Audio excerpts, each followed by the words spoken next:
Hey everyone, welcome back to OnBase. I'm your host, Chris Moody, and today I'm very excited to talk to Julie Liu on go-to-market foundations and building an evergreen marketing practice. Julie, thanks for joining us today. Welcome to the show.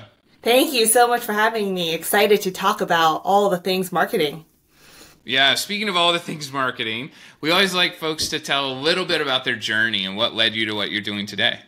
Yeah, absolutely. I think it's always a fun story to talk a little bit about my background because it's not conventional. I don't have a degree in marketing. I actually did it in biomechanical engineering and econ math. So I come from a very data-driven approach. I'm also a student out of the 2008 financial crisis that ended me moving to New York to join AvePoint a few years thereafter. But previously I was in consulting, and now I am serving as the Senior Vice President of Strategic Initiatives and Marketing. So I've had like 15 plus experience within the field. I didn't have that marketing background, which made it super interesting because I had to learn a lot of it.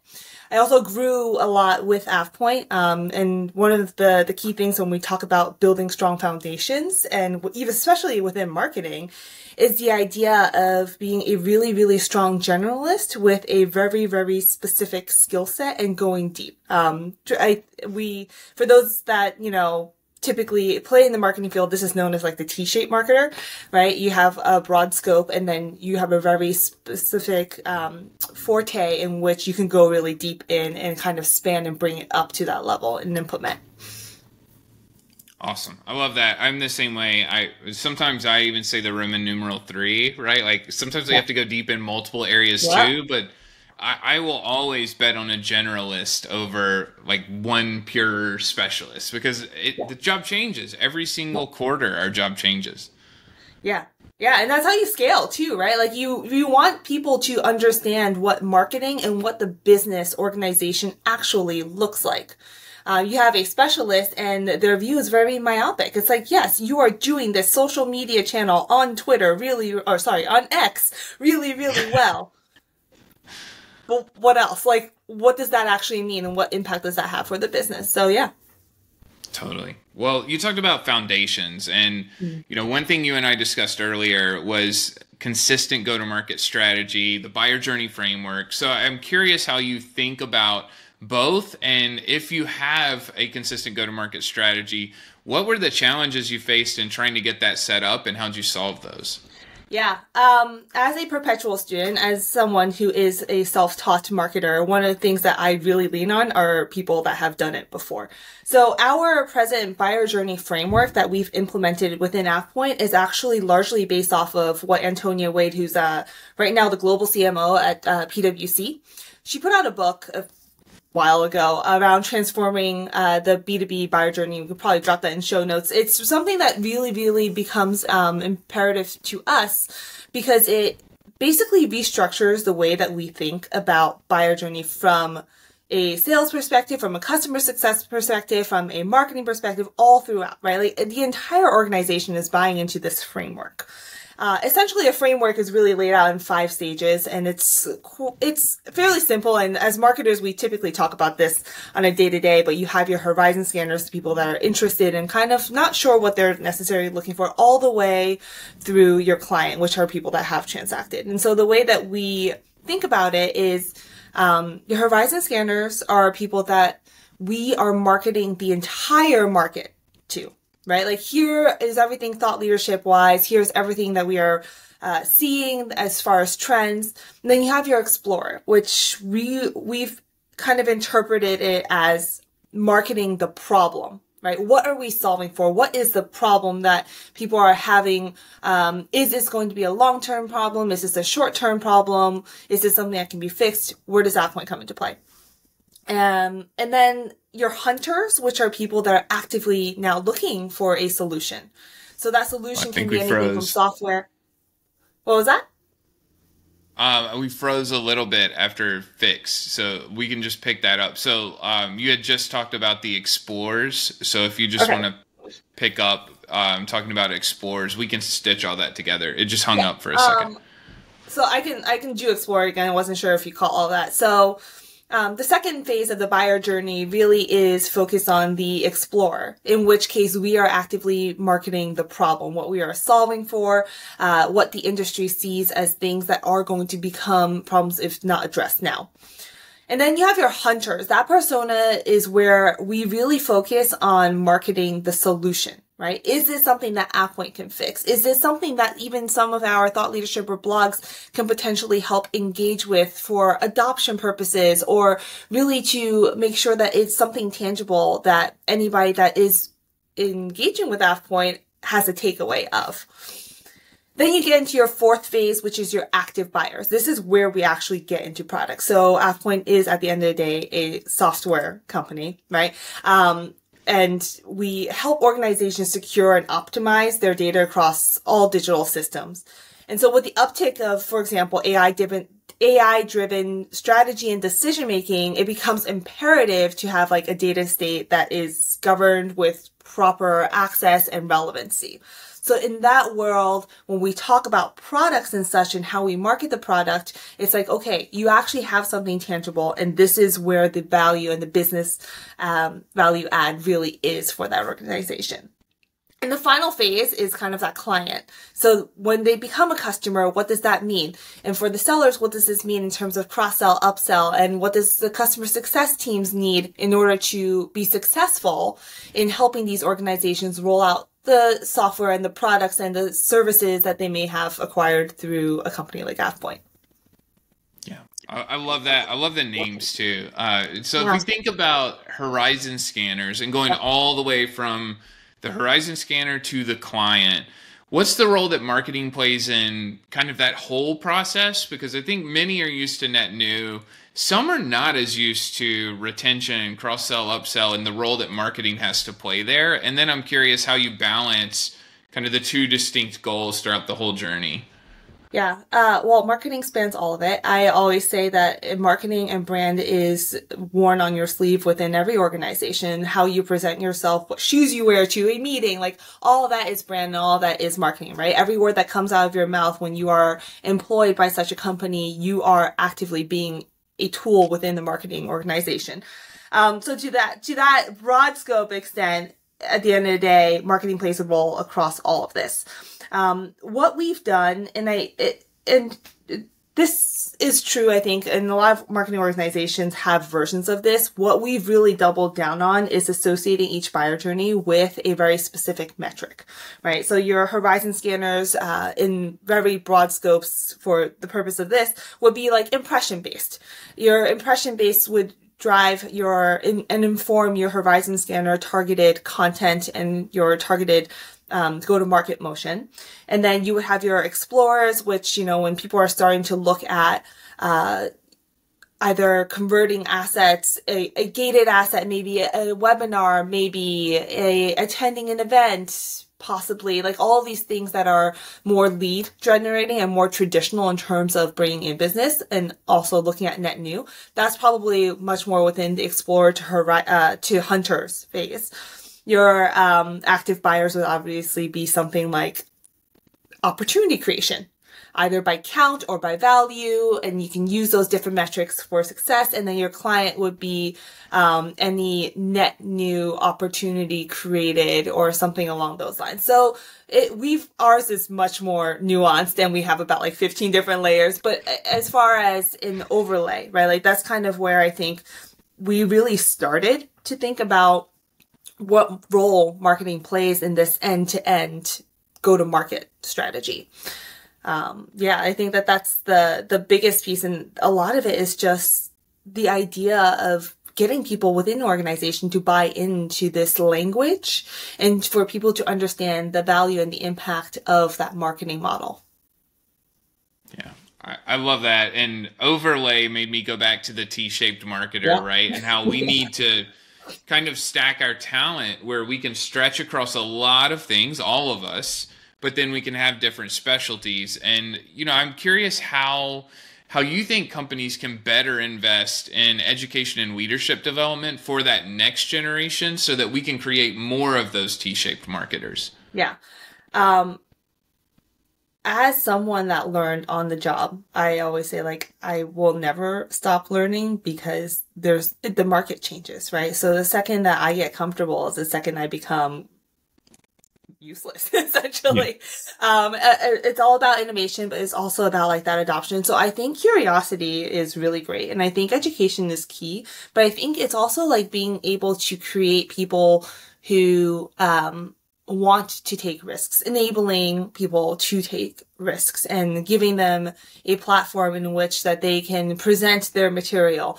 We are, at the time of recording right now, we are in the midst of our intern season, right? And these interns have phenomenal ideas. And by saying, hey, at the end of your internship, you have to present on your findings of XYZ, they have been hyper focused on very project focused things, and now they're presenting to executives, and a lot of it is very informative and they're very strong in what it is, but a lot of it comes from when you're within an organization just starting out. How do you know the value of what you are saying? And at the end of the day, it's like, they are the most valuable people you will have on your team, is the people that are doing the work, the people that are looking at that data set over and over and over again to help you inform decisions. Yeah, I love that. I had a guest on the podcast last week, and their intern program was 1,000 interns. And we talked a little bit off camera. How do you run a program with 1,000 interns? But to your point, there was so much new energy and new thinking. And, you know, one of the areas I think about a lot is what are the skills and traits to find the young professionals who are really hungry to learn and can be successful in tech? Because you're a great example, right? Like I almost went in supply chain. My MBA was supply chain, and my heart brought me back to marketing. But what are some of the skills and traits that you look for to say, I think this person can be the next shining star? And then how can companies help to cultivate and develop those people? I am always going to be biased because of my background towards people that provide data points when presenting ideas. But I also have such a fond appreciation for people that are just like, oh, look at this copy I wrote, or look at this design thing. I'm like, yes, I love it. And I can tell you nothing about how, like, you know, you got there, and I could never even begin to tell you like what I would even ask for you to give me this output. But that creative brain, I think, is really important. As far as skill sets, I think it's really just I love self-starters. I love people who see a problem and will keep digging until they figure out what the root cause is. I am not so much a fan of like, oh, let's just lipstick on a pig.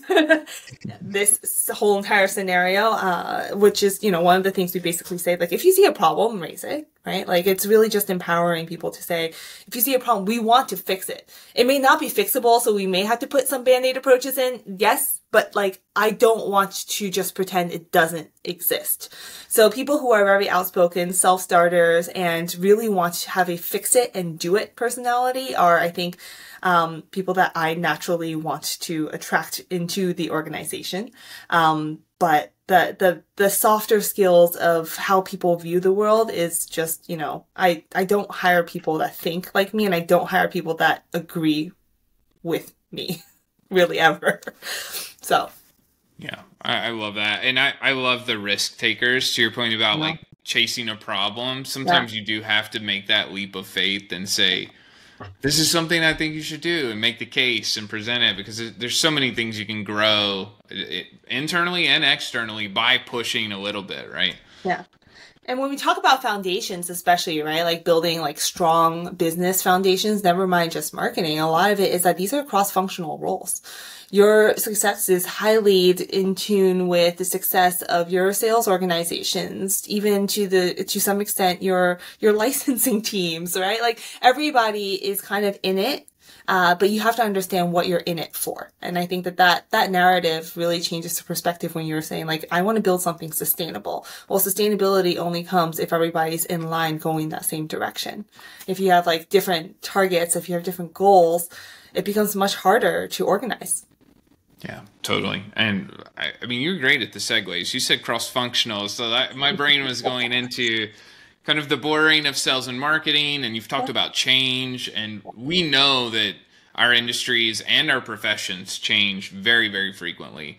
And I'm curious how you think about the next 5 to 10 years for sales and marketing, and what changes you expect to happen or what trends you expect to see, and then how do we prepare for them? Yeah. Being a product company, I was here at this company when we did the SaaS subscription conversion. That was a tedious exercise in model that was multi-year, right? Like, and it's still, we still have people on-prem, but at the end of the day, like, I think as far as themes and things that we are seeing is actually more on the economic buyer side, right? Like, who is the primary buyer? It used to be, you would just go to your IT team and they would go figure it out. Now it's more so, all these end user solutions, and the way that AI is so pervasive is now giving people a front seat view into what technology can actually do, right? Like, I think that that's actually the biggest change is now there's going to be so many more personas to market to. There's going to be so much more where you're actually, it's obviously not direct to consumer, but you're essentially marketing to the end user that has a very different outlook on what they need, right? They just need it to work. And they see if it works or if it doesn't work. It's not like, let me go put in an IT support ticket and, 2 days later something gets fixed. You don't know how, it doesn't matter. So I think that that's the biggest change is the expansion of the market to which we actually have to start targeting. And so the idea, I know you play in this field, but a lot of it comes down to, are we still marketing to individuals? Are we still thinking about this in a sense of lead and campaign members and contacts when we should really be thinking about it to the overall growth of an account, right? What does that health look like? How do those metrics play in hand? How do those individuals within those accounts, when you potentially now have, licensing by seats, like 2,000 people within the account that could all could inform the economic buyer, right? That's the question I think that's really going to shape the next decade. Yeah, I love that. And it really fits in with the T-shaped marketer and the growth you were talking about too, right? Like, you don't necessarily know which persona could be the next buyer. They're traits and skills that exist, but it's not a one-size-fits-all. Well, this is always our buyer. And then also, many organizations structure their teams to approach net new accounts in very specific ways. It might be like, we're going after verticals, or we're going after industries, or we're going after personas, and that could completely change in a quarter. And then are you prepared to address that, to your point? Like, expand the accounts, get to know your accounts, get to know your customers, your horizon scanners, right? Like the whole point of view. But that's kind of where, like, being hyper focused is only really good after you've built out that strong foundation. Otherwise, everything, you take your verticals, Appland has a really extensive product portfolio, but you take, like, for example, an organization that has hundreds of solutions, and you take that, all of a sudden it's exponential, and you're like, oh, shoot, I have exactly $2 to spend on every single vertical times product times persona times region times all these things. This is the buyer journey definitely lays the foundations. And we could talk for days, because one of the other things that we've implemented is the idea and concept of plays. So having like one very targeted strategic play in which all of our resources are funneled into, to make sure that our messaging is strong, to make sure that the persona that we are targeting for that specific play is also in line, so that we actually can put a significant amount of dollars to making something very, very strong in terms of having outcomes and seeing results. Awesome. Oh, I know we're coming up on time, but I was just going to say I plus 100 that point. I love the playbooks. I talk about high value offers a lot, and I compare it to books on a bookshelf, but you have books behind you too, right? Like, oh, it's this play. Let's grab that book and run this play or that play, and you can make them repeatable. So huge plus one there. But as we come up on our time, we love to highlight and shout out good people. Yeah. Who inspires you in the B2B space that could be a great potential guest on the show? So, as a lifelong learner, there's, I'm going to butcher his name, and we just talked about names and such. Payplaya, I think he's, he's Eastern European. I think he may be Estonian. But he, over at CXL, he actually puts out a ton of really phenomenal content around like growth stage companies. And that's where AvePoint was. And this is where I had a lot of, my decisions and kind of how we work internally, based out of. So I think that he puts out some incredible stuff. It's definitely worth, and I think there's like a lot of, marketing resources too in there for people that are, just trying to figure out which direction they want to take, which, where they want to go deeper in, and either their Roman numerals or their T-shaped marketer formats. Like, it's really just, what muscles they want to flex. And I think that is a great resource, as well as I think just a really phenomenal, like, concept of framing it in a way that, everyone can understand. The other one that I may have his book behind me at some point, is Scott Brinker, who wrote the book Hacking Marketing. And this was in the era of like MarTech. And as a technology company, it was super palatable, right? Like, it was just like, well, yeah, of course technology is going to inform marketing decisions. That makes sense. But it kind of puts in like, well, what does that look like? And we talk about, what AvePoint does for for organizations of all size. But then we also think about, okay, well, what solutions do we need to actually implement? And then all of a sudden, your MarTech stack is 15 products deep and you're like, oh, okay, all these now need to connect. And it's like, okay, I understand that model now.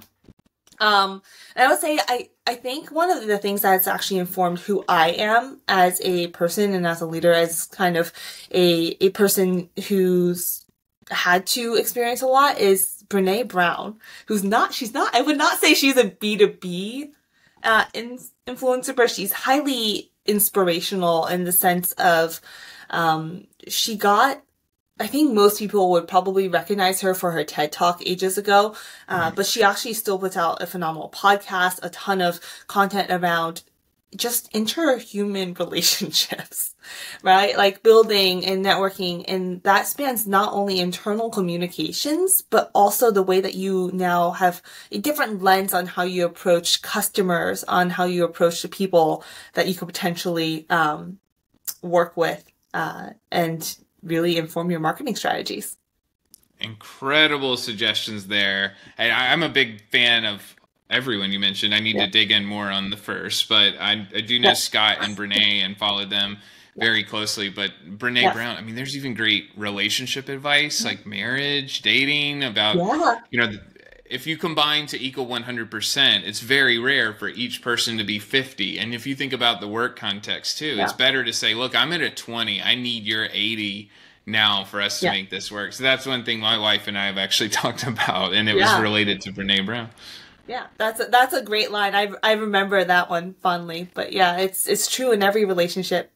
Some you just are a little less emotionally invested in success of, but equally invested in terms of your professional life. Absolutely. Yeah, and it changes at any given time, right? You might be a 50 today, an 80 tomorrow, 20 the next day. So great stuff there. And then the last and most important question, Julie, how can people get in touch with you after this episode? Absolutely. You can find me on LinkedIn. That is where I am probably the easiest to get in contact with, or any kind of X and Instagram I'm also on. So find me there. Well, thank you so much. It was great having you on the show. Yeah, thank you for having me.